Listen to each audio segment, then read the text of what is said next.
It doesn't matter how hard you work, I'm willing to work harder than you. And I know every motherfucker ain't gonna do what I'm gonna do. That's how you level up. Stop being average when your potential is crying to come outside and be more than that. No one will outwork me. No one. It's so easy to be great nowadays, my friend, because most people are weak. Most people don't want to go to that extra mile. Most people don't want to find that extra because it sucks. Of course, talent without work is nothing. You gotta be hungry. People that are hungry are willing to do the things today others won't do. There's no excuse not to be the hardest motherfucking worker in the room. You have to want it. What separates legends from the average? What separates the 1% from the rest of this world? There will come a time in your life where you will ask yourself this question. Haven't you lived here long enough? You've been in doubt and fear and uncertainty and confusion and comparison long enough. Haven't you been depressed long enough? Haven't you been broke long enough? Haven't you been broken and fractured and defeated and demoralized long enough? You still think you have time, but I came here to sound an alarm in your heart, to let you know that tomorrow is not promised. I'm convinced that there's somebody listening to me who refuses to stay where they are, who will make the decision to separate yourself from the average. I want you to consider this my personal invitation to you into the 1%. This is not about a socioeconomic background. This is not about how much money you make or the car that you drive. This chiefly is about the person you become. Metaphorically speaking, go find a mirror, wipe the blood out of your eyes, and tell yourself, I can see now! I got royalty in my DNA. I will not bow to ordinary. I got people to see, places to go, tables to sit at. I got work to do. This is what separates the 1%. Can you do what nobody in your bloodline has ever done before? Are you resilient enough to overcome failures and setbacks? Do you believe that you can communicate in such a way that is so powerful that you can build a team from nothing, brick by brick, and to lead a generation into the future? It takes a different person to walk into that room and sit at that table. I can see now what's possible past all of the pain and doubt and fear after they said that you'll never make a comeback. Do you believe that your dream, that the vision, that the idea that you see in your head, do you believe you can hold it in your hand? Family, I'm convinced that many of you are where you are because you don't see the value in where you're supposed to be. See, the problem with many of us is that we're so deeply anchored in the past that we cannot see the future. The question is, can you see past the betrayal, past the rejection, past the arguments, the rage, the anger, the misunderstandings, the mistakes you've made, and those who left you for dead? Can you see past that? And so what separates the ordinary from the extraordinary? Vision. I need vision. I cannot be a part of the 1% if I do not have vision and I do not understand. Lord, give me understanding. I'm talking about the 1% of people that are actually working on their mental health, that refuse to lose the fight against the demons that your parents and your family had to fight. This is your personal invitation to a mentality of a group of 1% of people that are incurable optimists, and they've got a posture of humility that says, I'm humble enough to know I don't know everything, and I'm hungry enough to know that I'm just getting warmed up. This is what separates one-hit wonders from history makers. An obsessive focus on the mission. What is your vision? What is your mission? Why are you here? It's the 1% that understand that without relentless drive and hunger, you will never eat. I just need you to believe that at the end of all of this, that you are the 1%. You wouldn't have made it this far in this video if you weren't. What truly separates the extraordinary individuals who changed the world and shaped the course of history from the average masses is a combination of talent, grit, resilience, and an indomitable spirit that propels them to achieve the unthinkable. It's the 1% when they are faced with crushing and failures and demoralizing setbacks that would make most quit. It's the 1% that view the problems and the challenges and the setbacks as opportunities to overcome every single day. And the 1% of people, the 1% are fueled by a growth mindset. They consistently seek to learn, they consistently seek to improve themselves. They have a hunger to be stronger. Those who refuse to be average are always moving. There's a drive in them. There's a desire and a passion. There's a calling to be innovative, to blaze trails, to pursue, to be phenomenal, to be unforgettable. There's a drive.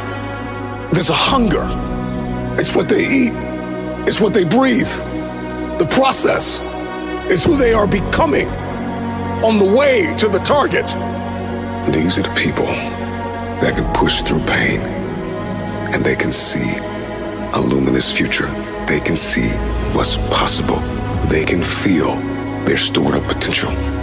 If they don't quit, if they don't throw in the towel, if they believe in themselves and put faith in God, that He will see them through. Let me tell you what separates the legends from the average. They're very clear on their why. Here's why I'm relentless. Here's why I'm hungry. Because if I don't do this, nobody else will. They're purposeful and passionate. They're self-aware. They're confident. They're continuously learning. They are curious and persistent and patient and disciplined. When you've had enough, find a mirror and tell yourself, enough is enough.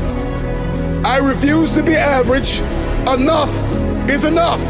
Separate yourself from not enough. Separate yourself from scarcity and lack and defeat.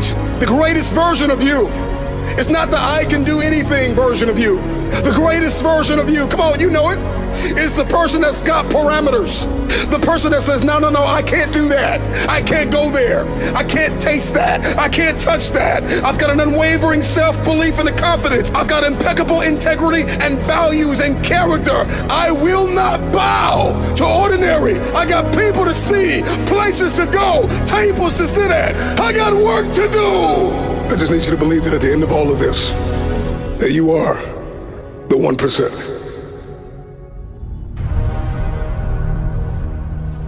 The thing about transformation is you have to do it. You've got to put in the work when nobody cares. You can change your circumstances and you can change your life. You have the power to do anything you want to do.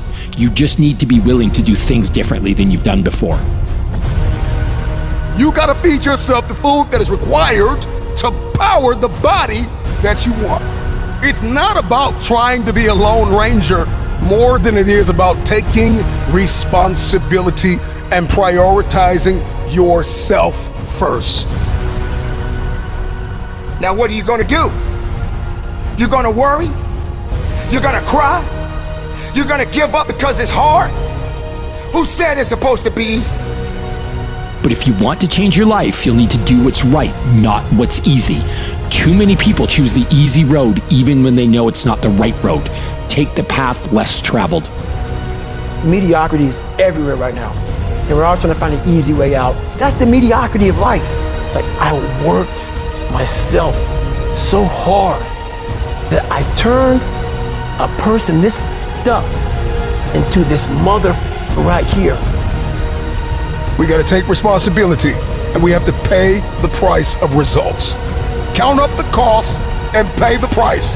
And hear me well, nobody's gonna pay it for you. Be the hardest worker in the room. You go after what you want. You fight for what you believe in. You push with everything you got. You go 110%. And you wake up. So in order to change something, to arrive at a new vision of your future, you'd have to change something about yourself in order to get there. And you'd have to change the way you think, the way you act, and the way you feel. If you're not willing to work, if you're not willing to sacrifice, if you're not willing to hurt, if you're not willing to bleed, if you're not willing to struggle, then you're not gonna get what you want. You have to put in the effort. You have to put in the time. You have to put in the blood, the sweat, the tears.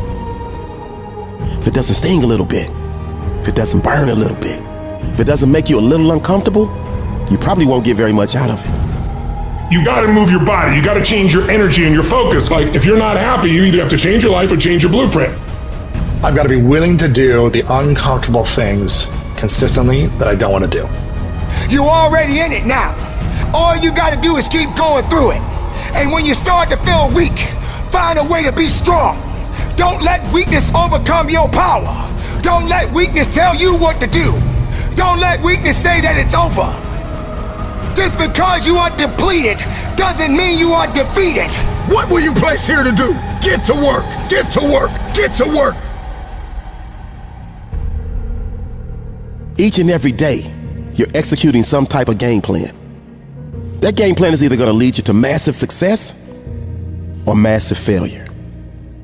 It's like, okay, what am I gonna do with what life has brought me? It starts inside of you. You don't know who you are. And it's not easy. Like when you make the decision now about who you're choosing to be the next year, the next 3 years, the next 5 years, you're actually saying, count me in. So you keep fighting. You keep pushing. Make sure every rep, make sure every mile, make sure every breath you take counts for something. And if you fall down, you better get up. Could it be possible that average convinces us that survival is success? How is it that we've gotten to the place where we normalize being tired, being defeated, being active, but not accomplishing anything? Average is the enemy of dominion. You cannot rule what you refuse to master. Average people avoid mastery. Average numbs your hunger while stealing your assignment. Average brings us into prisons and pits and caves where we lose our desperation, where we are no longer hungry for a quality of life. This is not your end. This is your deployment. This is not a motivational speech. This is a summons. You are commissioned. This is not inspiration. This is instruction. No more rehearsals. No more almost. No more one day. I move when God says move. I strike when the window opens. I obey without negotiation. I finish what I start. You did not survive to just tell a story. You survived to execute your assignment. Get up and evaluate. Get up and be grateful that you are still alive. Even if it feels as though you have lost everything, you still have your faith. So focus, focus, focus. Let faith be stirred and focus. Because history does not remember the distracted, it remembers the devoted. You cried and suffered long enough from scattered focus, from borrowed dreams, from noise that promised comfort but stole your calling. Enough tears have fallen on confusion. Now is the time to weep and work. You may be hurting, but work. You may be bleeding, but build. You may be tired, but get up. It's time to labor with vision and build with conviction to give birth to something that will still speak when the dust has settled over your bones. Greatness is not loud. at the beginning. Sometimes greatness is quiet, lonely, and it will demand separation from everything that attempts to knock you off course. Greatness demands discipline. Average negotiates them away. Average attracts applause from people who settled. They will clap for you, not because you are great, but because you make them comfortable. Your life, your endeavors, your assignment, your anointing, if you actually walk in it, should make somebody uncomfortable. A lot of you listening to me were born into bloodlines that have suffered through generational captivity. You start and you don't finish. You get an idea and it stays in the journal. You did not fail and you're not finished.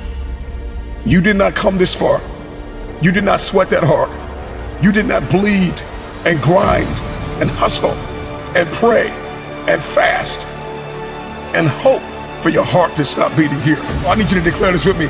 I refuse to die with instructions still inside of me. I refuse to meet God with unused faith. I refuse to explain why I played so small. When I was trained for war, I was trained to fulfill my destiny. Everything you survived was for this hour, and so there's no more catching up. You're stepping in. And this is not the season of preparation. No, this is the season of execution. It is now, not when it's comfortable. It is now, not when it is applauded.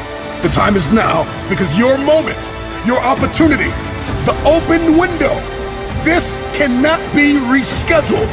It is now or never. And I don't do never.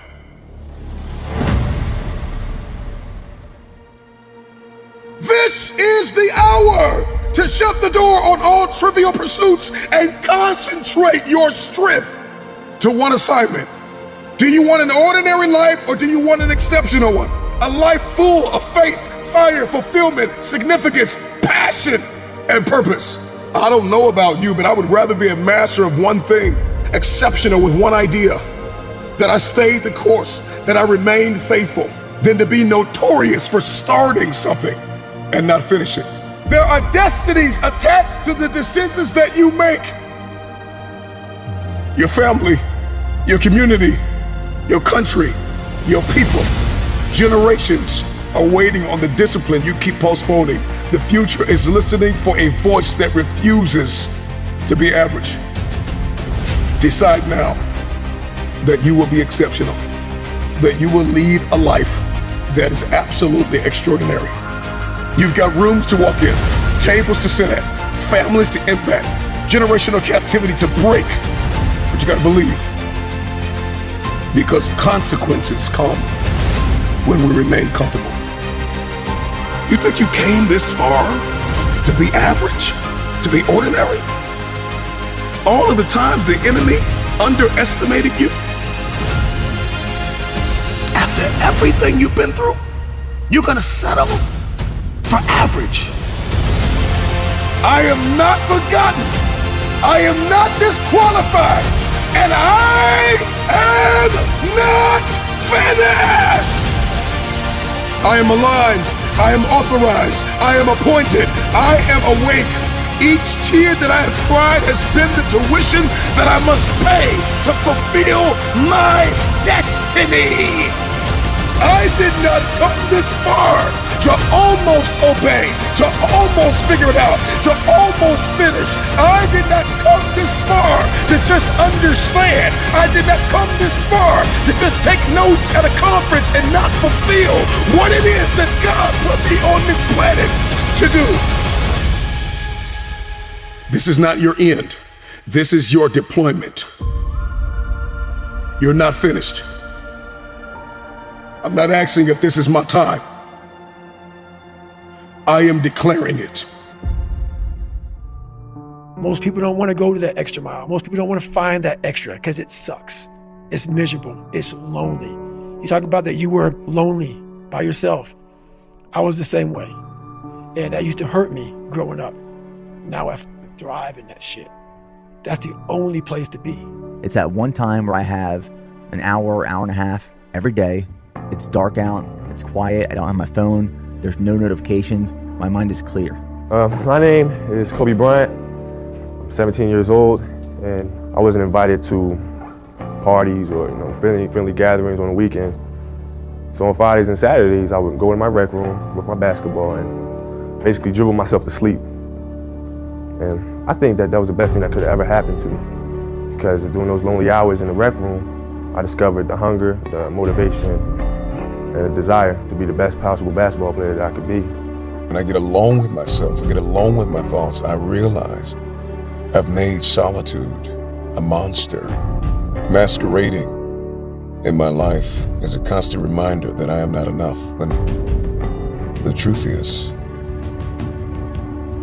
solitude is a gift. Admit it, you aren't like them. You're not even close. You may occasionally dress yourself up as one of them, watch the same mindless television shows as they do, maybe even eat the same fast food sometimes. But it seems that the more you try to fit in, the more you feel like an outsider, watching the normal people as they go about their automatic existences. The one companion that's always going to be with you is yourself. I believe that the most important daily practice that any one of us can do in the 21st century is a daily practice of solitude. And when I say solitude, I'm simply talking about time with yourself.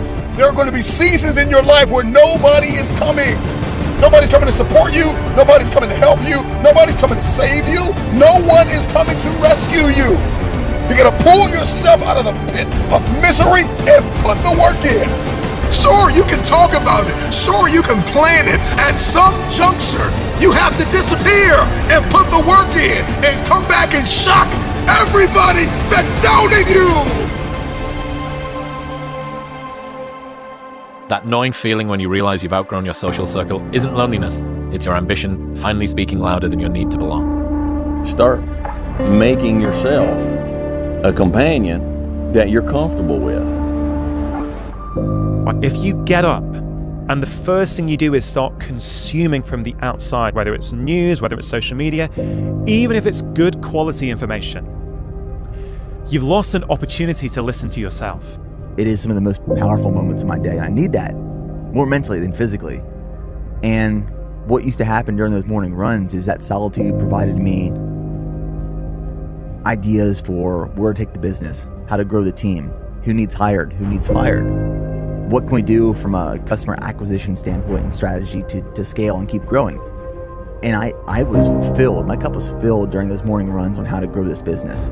The fact that you can work and thrive in solitude gives you the opportunity to be able to move to America and start a podcast, or decide to do Hell Week 3 times in a row, or it doesn't matter how long or dark the course is, you're just going to stay. I can promise you that no one is going to laugh at you for your first podcast. Do you know why? So no one's going to see it. No one's listening. Exactly. That's why. Because Exactly. no one knows who you are. No one cares. Yeah. So you have this beautiful upside only. You already are not a podcaster. Yeah. You already are not a recording artist. Yeah. There is only upside. The more time you spend alone with yourself, the more time that you will be able to understand who you are. When I mean understand who you are, I'm talking about without any outside interference, without any friends, without any peer pressure of wanting to be like someone else. The more time you spend alone, you're going to figure out, okay, what your purpose is. Find opportunities in areas of solitude and presence and quietness, and eliminate distractions, and just stop being busy. Just be present, because when you are, you're going to make up so much ground in that time. Your mind is clear, it is thinking, it is firing, it is optimized. I'm very comfortable in my own head. Self-belief is overrated. Generate evidence. Are you willing to forsake all distractions? Can you hide yourself in the library? Can you hide yourself in the gym? Can you hide yourself in the boardroom and plan and caucus and do what is required behind the scenes in order to manifest the moment? Solitude is a superpower. Embrace it. Step into it, find yourself, and become unstoppable.